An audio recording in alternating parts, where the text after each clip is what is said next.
Hello everyone, welcome to biology preparations. आज के इस वीडियो में हम फाइलम कॉर्डेटा का पार्ट 7 देखेंगे। इसके पहले हमने पार्ट 6 में 70 to 80 क्वेश्चंस कवर किए हैं। रिमेनिंग क्वेश्चंस हम इस पार्ट में देखेंगे। अगर नंबर ऑफ क्वेश्चन ज़्यादा होते हैं तो हम नेक्स्ट वीडियो में उसे कवर करेंगे।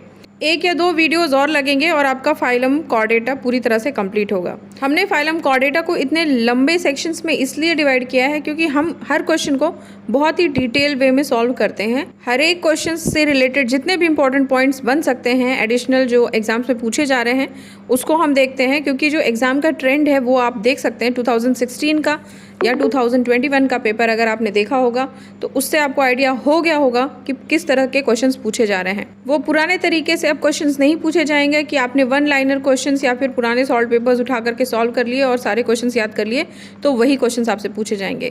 क्वेश्चंस आपके उसी टॉपिक से होंगे लेकिन आपकी कंप्लीट नॉलेज चेक की जाती है। तो इस हिसाब से हम क्वेश्चन सॉल्व करते हैं, इसलिए एक वीडियो में आपके 15 से लेकर 17 क्वेश्चन से ज़्यादा हम क्वेश्चंस कवर नहीं कर पाते। लेकिन बिलीव मी, अगर ये क्वेश्चंस आप प्रॉपर तरीके से समझते हैं, सुनते हैं और साथ ही नोट डाउन करते हैं तो ये आपके लिए बहुत ही बेनिफिशियल होगा, क्योंकि जब भी एग्ज़ाम्स होंगे तो आपके पास बहुत सारा समय नहीं होगा कि आप वीडियोस को देख सकें।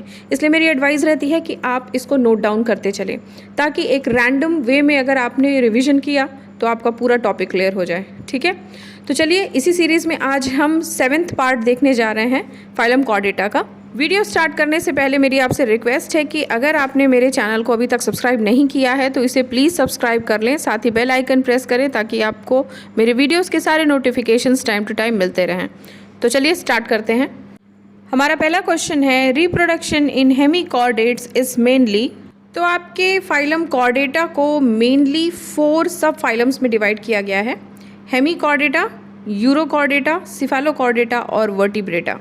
तो आपका जो सबसे पहला सब फाइलम है हेमीकॉर्डेटा, उसे बहुत दिनों तक लोएस्ट कॉर्डेट की तरीके से कंसिडर किया गया, क्योंकि उसमें माना गया कि एक ट्रू नोटोकॉर्ड प्रेजेंट होता है, लेकिन इसमें स्टोमोकॉर्ड प्रेजेंट होता है, ट्रू नोटोकॉर्ड का प्रेजेंस नहीं होता है। इसलिए इसे बाद में कॉर्डेटा से रिमूव करके एक इंडिपेंडेंट इन्वर्टिब्रेट फाइलम बना दिया गया। ठीक है, तो आपका जो हेमीकॉर्डेटा है उसके एग्जाम्पल्स हैं आपके बेलानोग्लॉसिस, सैकोग्लॉसिस। तो आपका जो बेलानोग्लॉसिस है उसको टंग वॉर्म या एक्रोन वॉर्म भी कहते हैं। ये सारे पॉइंट्स जो मैं बता रही हूँ इससे एग्जामिनेशंस में क्वेश्चन पूछे जाते हैं। सारे पॉइंट्स देखते हुए आपका रिवीजन भी हो जाता है। तो आपके क्वेश्चन में ये पूछा है कि रिप्रोडक्शन जो होता है हेमीकॉर्डेट्स में वो कैसे होता है। तो आपके हेमीकॉर्डेट्स में सेक्सुअल रिप्रोडक्शन होता है मेनली। इनमें सेक्सेस सेपरेट होते हैं, यानी यूनिसेक्सुअल कंडीशन होती है। फर्टिलाइजेशन इनमें एक्सटर्नल होता है इन सी वाटर, और डेवलपमेंट इनमें डायरेक्ट और इनडायरेक्ट दोनों होता है। इनडायरेक्ट में आपके फ्री स्विमिंग लार्वा का फॉर्मेशन होता है जिसको टॉर्नेरियन लार्वा कहते हैं। तो आपके इस क्वेश्चन का जो करेक्ट आंसर होगा वो होगा ऑप्शन सी, सेक्सुअल। तो देखिए, एक ही क्वेश्चन में हमने नियर अबाउट 6 या 7 क्वेश्चंस कवर कर लिए, हमारा रिवीजन भी हो गया। तो जब आपका इस तरीके का अप्रोच होगा अपनी स्टडीज़ या प्रिपरेशन करने का, तो आपसे कोई भी एग्जामिनेशन क्रैक होने में ज़्यादा टाइम नहीं लगेगा। ठीक है, चलिए देखते हैं दूसरा क्वेश्चन। दूसरा क्वेश्चन है, excretion in urochordates is occurred through. तो आपके फाइलम कॉर्डेटा का जो दूसरा सब फाइलम है वो है यूरोकॉर्डेटा, और इसमें जो इम्पोर्टेंट ऑर्गेनिजम्स हैं वो है आपका हर्डमैनिया, साल्पा, डोलियोलम, पायरोसोमा। ये सभी आपके यूरोकॉर्डेट्स हैं। तो आपके यूरोकॉर्डेटा में जो नोटोकॉर्ड होता है या नर्व कॉर्ड होता है वो इनके टैडपोल लार्वा के टेल रीजन में ही रेस्ट्रिक्टेड होता है। ठीक है, इसलिए इनको यूरोकॉर्डेटा कहा गया है। यूरोकॉर्डेट्स को आपके ट्यूनिकेट्स भी कहते हैं, क्योंकि इनकी जो बॉडी होती है वो एक लेदरी और प्रोटेक्टिव ट्यूनिक या टेस्ट से कवरिंग बनी होती है इनके बॉडी के ऑल अराउंड। ठीक है, हर्डमैनिया आपके सब फाइलम यूरोकॉर्डेटा के क्लास एसिडेसी का मेंबर है, इसलिए इनको एसिडियंस भी कहा जाता है, जिसको सी स्क्विड्स भी कहा जाता है।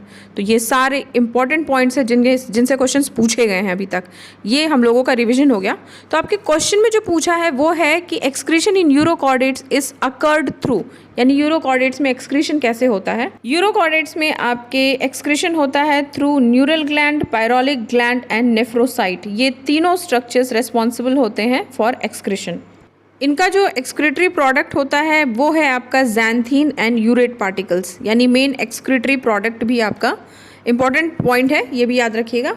तो आपका जो करेक्ट आंसर होगा वो होगा option D, by neural gland, pyloric gland and nephrocyte, option D. Next question देखते हैं। Haversian system is found in bones of. तो आपका जो हैवर्शियन सिस्टम होता है ये मैमल्स के बोन में फाउंड होता है, इसलिए आपका करेक्ट आंसर होगा ऑप्शन डी, मैमल्स। तो आपके मैमल्स के लॉन्ग बोन्स के स्ट्रक्चर की बात करें तो इनमें जो बोन्स के अराउंड में एक आउटर कनेक्टिव टिश्यू की शीथ होती है उसको कहते हैं पेरियोस्टियम। ठीक है, पेरियोस्टियम आपका कवर करता है एक बोन को। ठीक है, और वहीं आपके बोन के अंदर जो इंटरनल या सेंट्रल कैविटी होती है उसको कहा जाता है बोन मैरो। ठीक है, तो बोन मैरो में भी आपके दो इंपॉर्टेंट पार्ट्स होते हैं, एक होता है आपका येलो बोन मैरो और दूसरा होता है रेड बोन मैरो। जो येलो बोन मैरो है वो आपकी फैट्स की बनी होती है। ठीक है, और ये आपकी WBC को प्रोड्यूस करती है। तो आपका जो येलो बोन मैरो है वो किसी भी लॉन्ग बोन के शाफ्ट यानी कि डायाफाइसिस में प्रेजेंट होता है, यानी कि मिडिल पोर्शन आप मान लीजिए किसी भी लॉन्ग बोन का मिडिल पोर्शन। वहीं आपका जो रेड बोन मैरो है वो बोन के एंड पे प्रेजेंट होता है जिसको एपीफाइसिस कहते हैं। ठीक है, इनके अंदर आपके माइलिनोसाइट्स सेल्स होते हैं जो आपके RBC को प्रोड्यूस करते हैं। मैट्रिक्स जो होती है आपकी पेरियोस्टियम और एंडोऑस्टियम के बीच की वो परफोरेटेड होती है, यानी एक तरह से आप समझ लीजिए कि जाल की तरह होती है, जो बहुत सारे सीरीज ऑफ चैनल्स होते हैं उसके किनारे, जिसको कहते हैं आपके हैवर्शियन कैनाल्स। ठीक है, तो ये आपको जो हैवर्शियन कैनाल है ये मैमल्स के लॉन्ग बोन की कैरेक्टरिस्टिक है। हैवर्शियन कैनाल को आपके आपस में इंटरकनेक्ट करता है वोकमैन कैनाल।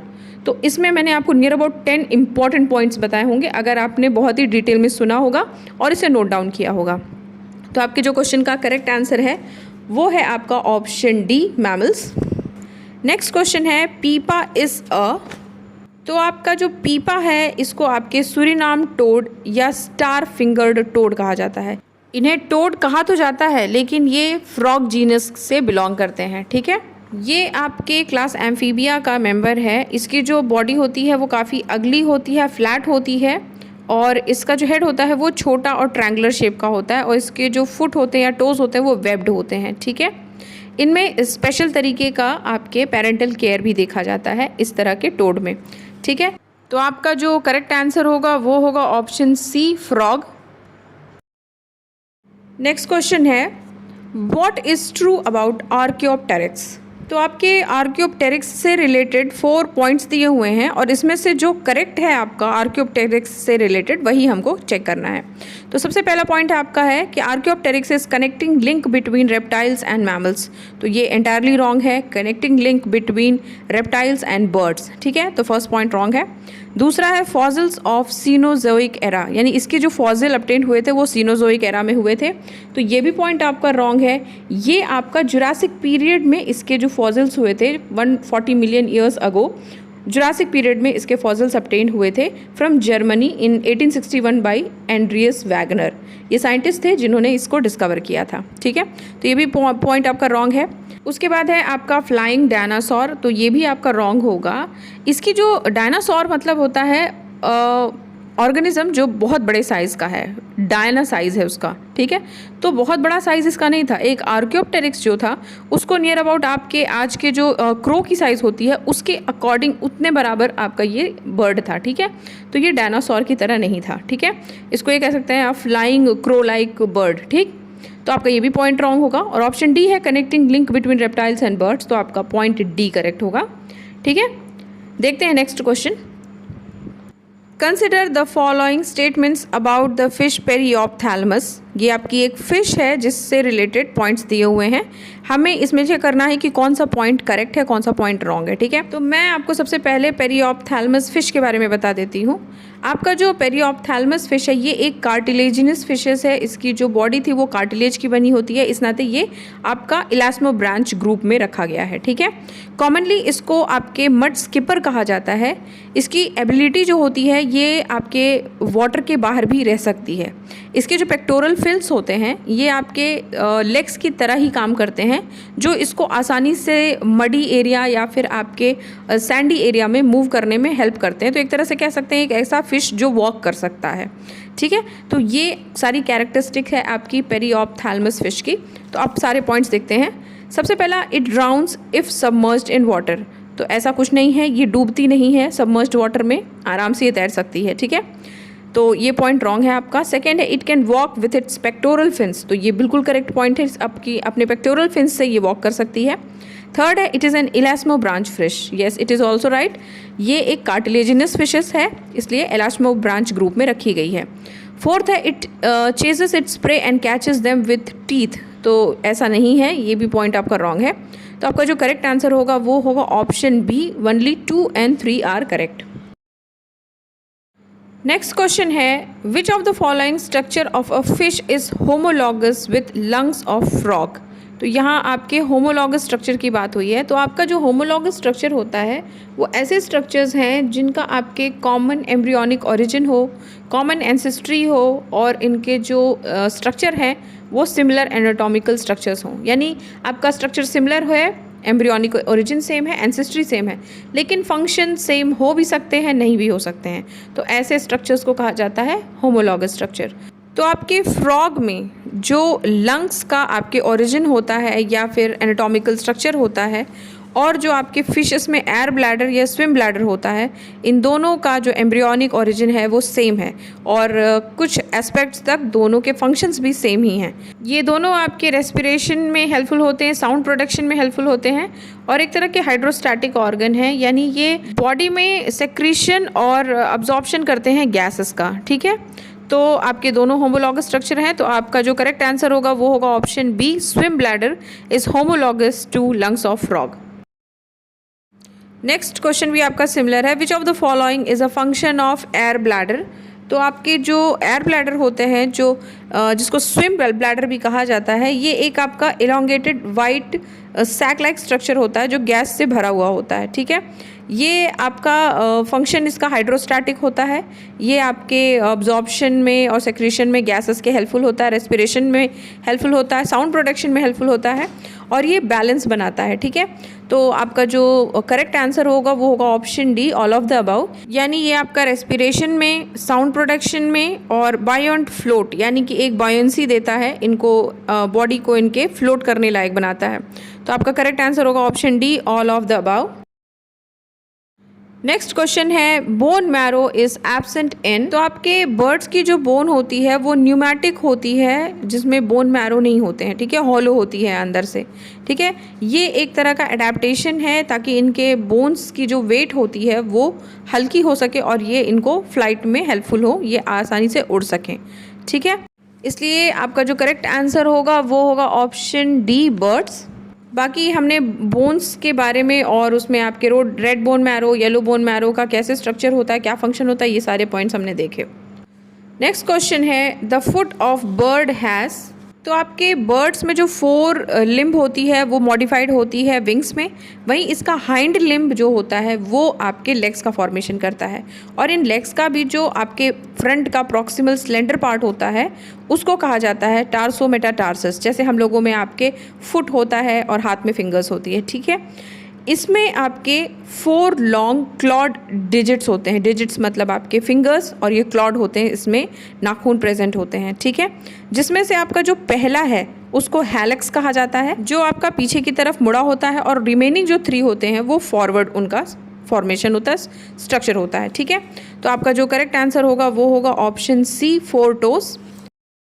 नेक्स्ट क्वेश्चन है which one of the following fishes hold lowest oxygen retention capacity. तो आपके इस क्वेश्चन का करेक्ट आंसर होगा ऑप्शन डी, हिल्सा। हिल्सा आपकी एक मेजर मराइन फिश है जो कि बे ऑफ बंगाल में पाई जाती है। ये आपकी ऑयल कंटेनिंग फिश है जिसको क्वीन ऑफ फिशेस भी कहा जाता है। ठीक है, इसमें आपके एयर सैक या स्विम ब्लैडर एब्सेंट होते हैं, इसलिए इसमें जो ऑक्सीजन होल्डिंग या फिर ऑक्सीजन रिटेंशन कैपेसिटी होती है वो एब्सेंट होती है, इसलिए इस फिश को जैसे ही वाटर से बाहर किया जाता है तुरंत ही मर जाती है। ठीक है, इसलिए आपका जो करेक्ट आंसर है वो है option D, hilsa. Next question है the group of cold blooded animals having incomplete 4 chambered heart are. तो आपके कोल्ड ब्लडेड एनिमल्स को पोइकिलोथर्म्स कहा जाता है, वहीं वार्म ब्लडेड एनिमल्स को होमियोथर्म्स कहा जाता है। आपके पोइकिलोथर्म्स में फिशेस, एम्फीबियंस और रेप्टाइल्स रखे गए हैं, और कोल्ड ब्लडेड के साथ साथ आपका इनकम्प्लीट 4 चेम्बर्ड हार्ट प्रेजेंट होता है आपके रेप्टाइल्स में। इनमें 3/1/2 चेम्बर्ड हार्ट होता है। आपके ऑरिकल्स जो होते हैं वो प्रॉपरली डिवाइडेड होते हैं 2 सेक्शंस में, तो वो आपके 2 चेम्बर हो गए। और आपका जो वेंट्रिकल है वो आपका हाफ डिवाइडेड होता है बाय इंटरवेंट्रिकुलर सेप्टम, इसलिए टोटल आपके हो जाते हैं 3.5 चेम्बर्स। ठीक है, तो इनको 3/1/2 चेम्बर्ड हार्ट इनमें माना जाता है कि रेप्टाइल्स में होते हैं। इसके साथ एक और इम्पॉर्टेंट पॉइंट याद रखिएगा कि आपके क्रोकोडाइल्स जो है वो रेप्टाइल्स हैं, लेकिन इनमें आपके 4 चेम्बर्ड हार्ट होता है क्योंकि इनका जो वेंट्रिकल है वो कम्प्लीटली डिवाइडेड होता है। तो क्वेश्चन में आपके कोल्ड ब्लडेड के साथ साथ इनकम्प्लीट 4 चेम्बर्ड हार्ट वाले ऑर्गेनिजम्स पूछे गए हैं, ग्रुप पूछा गया है, तो वो आपके होंगे reptiles, option D. Next question है, in mammals coronoid process is a part of. तो आपके मैमल्स में जो कोरोनॉइड प्रोसेस है वो आपका पार्ट होता है लोअर जॉ या मैंडिबल का। ठीक है, इनमें आपके एक सिंगल मेम्ब्रेनस बोन होती है जिसको डेंट्री बोन कहते हैं। इसी डेंट्री बोन के दोनों साइड्स आपके कोरोनॉइड प्रोसेस प्रेजेंट होते हैं जो टेम्पोरल मसल्स को अटैच करते हैं। ठीक है, इसलिए आपके इस क्वेश्चन का जो करेक्ट आंसर होगा वो होगा option D, lower jaw. Next question है, in mammals foramen magnum is bounded by. तो आपके मैमल्स में जो क्रेनियम होता है वो आपका पियर्स्ड होता है, यानी एक तरह से एक छेद होती है जिसको कहते हैं फोरामन मैग्नम। ठीक है, ये छेद या ये होल जो है ये आपके 4 कार्टिलेजिनस बोन से बनी होती है। आपका सुप्रा ऑसिपिटल बोन जो होता है वो आपके ऊपर प्रेजेंट होता है, एक्स ऑसिपिटल आपके दोनों साइड्स में प्रेजेंट होता है और बेसी ऑसिपिटल जो होता है वो फ्लोर पे प्रेजेंट होता है। इस तरह से चारों साइड से ये एक होल का फॉर्मेशन करते हैं या एक फोरामेन का फॉर्मेशन करते हैं जिसको कहा जाता है फोरामन मैग्नम। और इसी से आपका जो क्रेनियल नर्व होता है वो ब्रेन बॉक्स को छोड़ करके आपके स्पाइनल नर्व्स के साथ कंटिन्यूटी बनाता है। ठीक है, तो आपका जो करेक्ट आंसर होगा वो होगा आपका option D, ex occipital, basi occipital and supra occipital bones. Next question है, Hensen's node is formed during the gastrulation of. तो आपके बर्ड्स में एम्ब्रियोनिक डेवलपमेंट के टाइम पे जो गैस्ट्रुलेशन स्टेज होता है उसमें आपके एक स्टेज आता है जिसको प्रिमिटिव स्ट्रीक स्टेज कहते हैं। ठीक है, आपका एक लंबा सा शैलो स्ट्रीक का फॉर्मेशन होता है, यानी एक तरह से आप एक गड्ढे का फॉर्मेशन, लंबे से गड्ढे का फॉर्मेशन समझ सकते हैं। इसको प्रिमिटिव ग्रूव कहा जाता है और इसके आगे ही आपके एक डिस्टिंक्ट स्वेलिंग होती है, उभार सा होता है, उसी को आपके कहा जाता है हेंसेंस नोड या फिर प्रिमिटिव नॉट। तो ये आपका देखा जाता है फॉर्मेशन इन बर्ड्स। तो आपका करेक्ट आंसर होगा option C, birds. Next question है, floating ribs are present in. तो आपके मैमल्स में कुछ रिब्स ऐसी भी होती हैं जो आपकी अटैच नहीं होती हैं स्टर्नम से। ठीक है, ये फ्री होती हैं, तो इन्हीं तरह के रिब्स को आपके कहते हैं फ्लोटिंग रिब्स। ठीक है, आप जैसे एग्जांपल ह्यूमंस मान लें तो ह्यूमंस में आपके 12 पेयर ऑफ रिब्स प्रेजेंट होते हैं, जिसमें से जो आपका 11th और 12th पेयर है वो फ्री होता है, वो स्टर्नम से जाके अटैच नहीं होता है फ्रंट में, चेस्ट पोर्शन में, तो इन्हीं को कहा जाता है फ्लोटिंग रिब्स। ठीक है, तो आपका floating ribs are present in case of mammals, option B correct होगा। अब देखते हैं इस वीडियो का last question, one of the following characters suggest reptilian affinity of prototheria. तो आपके क्लास मेमेलिया में एक सब क्लास है प्रोटोथीरिया, जिसमें आपके प्रिमिटिव रेप्टाइल्स लाइक ओविपैरस या एग लेइंग मैमल्स रखे गए हैं।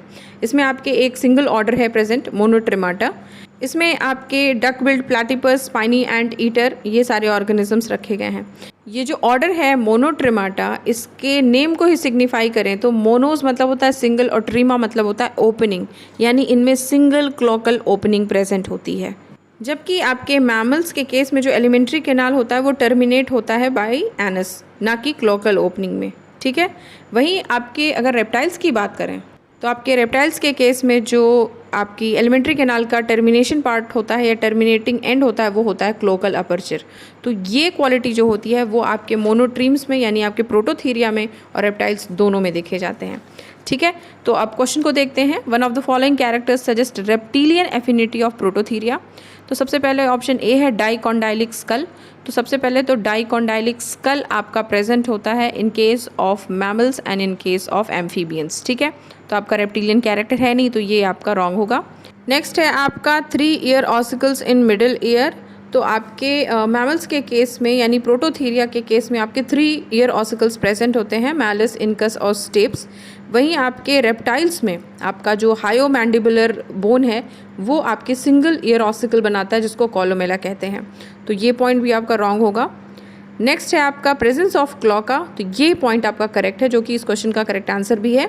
और आपका जो ऑप्शन डी है वो है 4 चेम्बर्ड हार्ट। तो आपके रेप्टाइल्स में 3.5 चेम्बर्ड हार्ट होता है और आपके प्रोटोथीरियंस में या मैमल्स में 4 चेम्बर्ड हार्ट होता है। तो आपका ये भी पॉइंट रॉन्ग है। तो आपका जो सिंगल पॉइंट करेक्ट है वो है option C, presence of cloaca. तो स्टूडेंट्स, अब हम क्वेश्चंस के सेशन को स्टॉप करते हैं यहीं पे, क्योंकि वीडियो काफ़ी लंबा हो रहा है और एक ही साथ इतने सारे क्वेश्चंस और इतने सारे इंपॉर्टेंट पॉइंट्स हम याद कर रहे हैं और उसको समझ रहे हैं। तो इतना आपके लिए बहुत है, आप एक बार में इतने ही पॉइंट्स को क्लियर करिए। और स्टूडेंट्स, आप लोगों से रिक्वेस्ट है मेरी कि आप लोग अच्छे से रेस्पॉन्स दिया करिए मेरे वीडियो को, ताकि मुझे इससे आइडिया लग सके कि आपको मेरे वीडियोस अच्छे लग भी रहे हैं या नहीं, क्योंकि इससे मुझे मोटिवेशन मिलता है और अच्छा काम करने के लिए। इसलिए अगर आपको मेरे वीडियोस हेल्पफुल लगते हैं तो इसे प्लीज़ लाइक एंड शेयर करें और मेरे चैनल को सब्सक्राइब कर लें, साथ ही बेल आइकन प्रेस करें ताकि आपको मेरे वीडियोज़ के सारे नोटिफिकेशंस टाइम टू टाइम मिलते रहें। अब इसमें से कुछ ही क्वेश्चंस बचे हैं फाइलम कॉर्डेटा के, जो हम 1 या 2 वीडियोस में कवर कर लेंगे। उसके बाद हम इंडिविजुअल फाइलम कॉर्डेटा के ऑर्गेनिजम्स पर क्वेश्चंस देखेंगे, जैसे कि आपका हेडमैनिया हो गया, पॉइजनस स्नेक और नॉन पॉइजनस स्नेक्स हो गए, पिजन है, फ्रॉग है। तो ये सारे इंडिविजुअल टॉपिक्स भी हम देखेंगे। तो फिर मिलते हैं नेक्स्ट वीडियो में नेक्स्ट टॉपिक के साथ। Till then take care and good bye.